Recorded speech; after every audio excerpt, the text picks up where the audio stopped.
Let me first say that the whole question of what the heck is thought leadership is important as a foundational bit to the question you ask, Rania.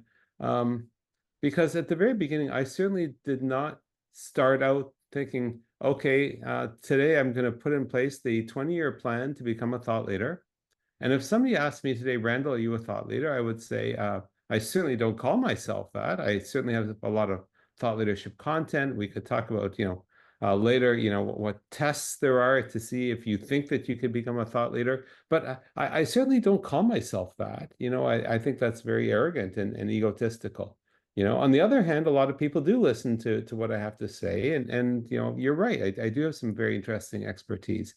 I think that perhaps in my particular career, I've had the opportunity to learn from a lot of very smart people. Certainly, like most, I've had mentors over the years. But as a management consultant, I've been able to see the inside of a lot of companies early in my career.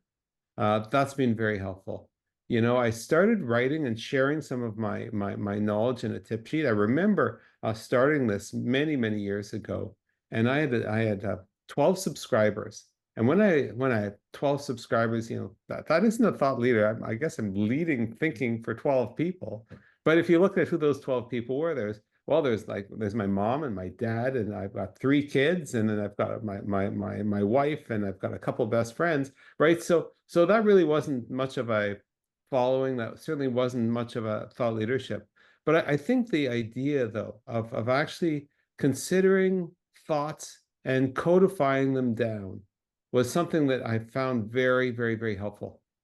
So for me, I've got my business growth tip sheet, which to this day, it comes out every single week, that focuses on one specific topic. And that wasn't some great plan to become a thought leader, et cetera. It's just more, okay, how do I help share some of my thinking? How do I codify it? How do I make it so that all the topics that I've written about, I have pre-thought about it? So when I'm consulting, when I'm coaching, when I'm advising, when I'm facilitating, and people ask me a question, well, if I've pre-thought about it, it becomes a lot easier to contextualize the answer for whoever happens to be there. So I started to do that, and then I started to do videos.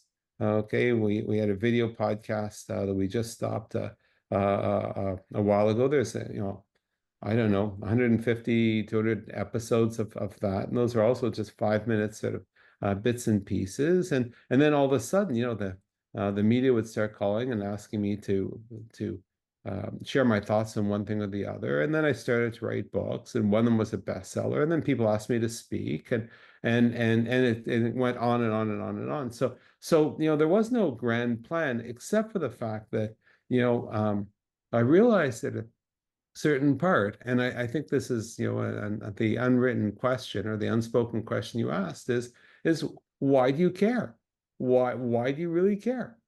And at the very beginning I didn't, and I still don't really, but it just it turns out that I'm doing a lot of things that are very healthy. If you want to, if you want your thought leadership material to be out there, is it gives you a sustainable competitive advantage. I think that is something very, very powerful. You become that category of one. You get better client retention if you're an advisor. It's a foundation for any inbound marketing you do. It supports higher fees. It gives you connections to other people who might also be big thinkers or have some degree of influence. I think I think that once you start to see some of those benefits, you say, okay, well, I guess it makes some sense.